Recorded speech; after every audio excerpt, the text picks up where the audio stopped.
We have been turning to experts from around the world to get their analysis on the summit. Let's now connect live to Professor Richard J. Stoll from Rice University.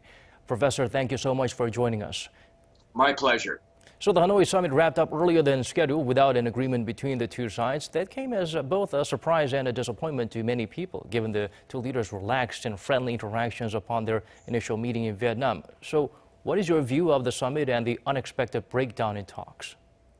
Well, frankly, I'm not really surprised that they were unable to reach an agreement right now.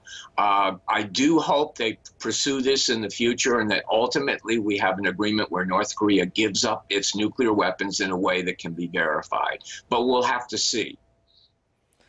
Well, Professor, in terms of progress toward denuclearization and sanction relief, it seems the two sides still have a wide gap to overcome. Do you think they will be able to perhaps narrow their differences in the near future? I frankly am not sure. I am a little skeptical that North Korea will actually agree to give up their nuclear program, but I think it's worth pursuing.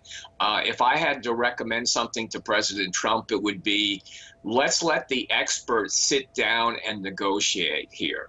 This could be, for example, a step-by-step process where in return for a verified elimination of parts of their nuclear program, North Korea gets some relief from sanctions, for example, but that would have to be negotiated. And despite the lack of an agreement, not all hope is lost. Trump did mention that he expects progress to be made over the next few weeks, though no date has been set for another summit. What do you think will happen next? Will the two sides be able to return to the negotiating table in the very near future? I think it's reasonable to expect they will return to the negotiating table. Again, I think there are a lot of issues here that really can't be successfully negotiated by the political leaders of both sides. You need to have the technical experts sit down and discuss specifically how this agreement would proceed. Right. Thank you so much for joining us today, Professor Stoll. We appreciate your insights. My pleasure.